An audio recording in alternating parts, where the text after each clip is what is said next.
안녕하세요. Expression and Purification of Mycobacterium tuberculosis 썰프비를 주제로 졸업 논문 포스터를 발표하게 된 화학과 신민정입니다.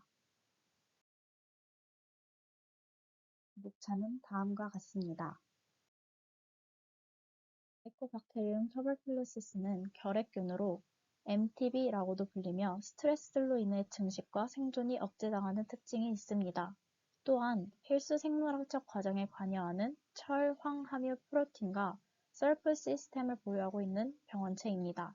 따라서 스트레스 상태에서 설프의 역할과 필수성을 알기 위해 MTB를 연구하게 되었습니다. 수송체와 염색체 단백질의 구조적 유지와 철, 황 클러스터 생물 생성에 작용하는 ATP 바인딩 카스트 타입 ATPase의 새로운 유형인 셀프 BCD 컴플렉스는 진핵세포뿐만 아니라 거의 모든 세균과 무균에서 초기 철, 황 클러스터의 생합성에서 기능하게 됩니다.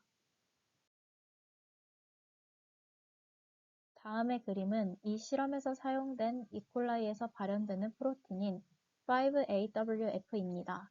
이는 썰프-B와 썰프-D 컴플렉스 양쪽에 각각 하나씩 썰프-C가 결합한 형태를 이루고 있습니다.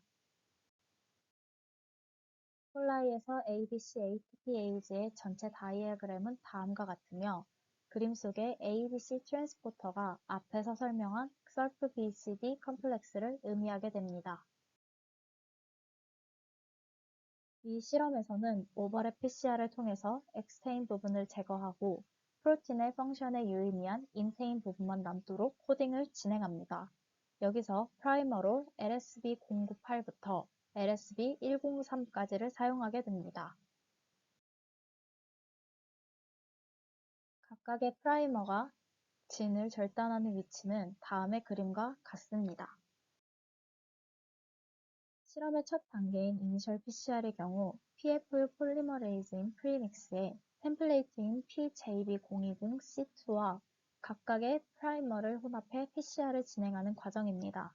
이 과정을 통해서 템플레이트를 원하는 크기의 프래그먼트로 조각낼 수 있습니다.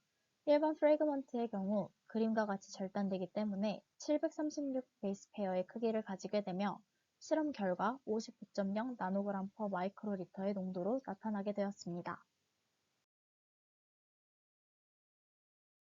일반 프래그먼트와 동일한 방식으로 2번에서 4번까지의 프래그먼트를 제작하게 되면 각각의 그림과 같이 절단되게 됩니다.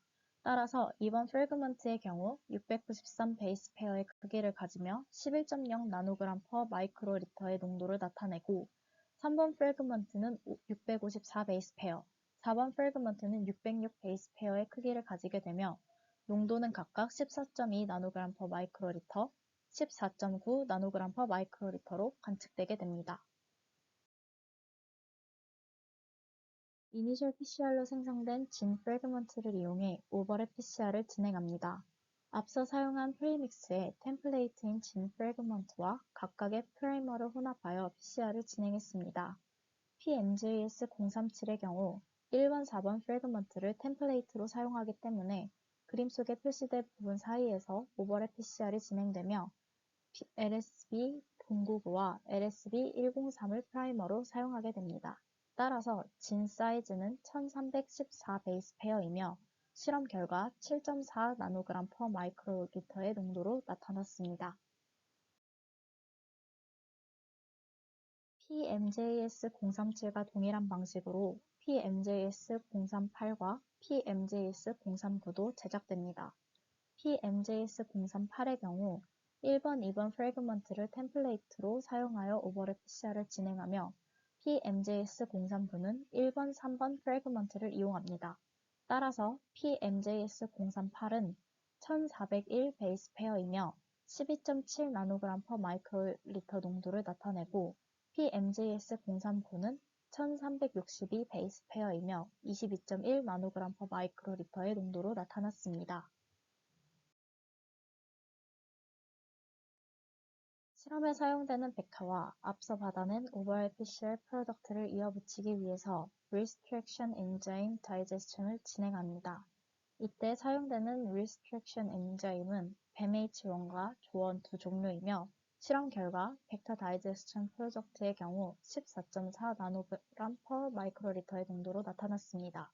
동일하게 뱀H1과 조원을 리스트렉션 엔자임으로 사용한 프로덕트 다이제스션의 경우 PMJS037은 24.7 나노그램 per 마이크로리터, PMJS038은 28.1 나노그램 per 마이크로리터, PMJS039는 27.9 나노그램 per 마이크로리터의 농도로 나타났습니다. 다음으로 다이제스션을 통해 절단된 프로덕트와 벡터를 이어붙이는 라이게이션을 진행하게 됩니다. 벡터 다이제스션 프로덕트를 50 나노그램 사용하였으며 라이게이션이 종료되면 DH10B에서 트랜스포메이션을 진행하였습니다. 트랜스포메이션 결과는 다음 그림과 같습니다. 마지막으로 콜로니 PCR을 진행했습니다.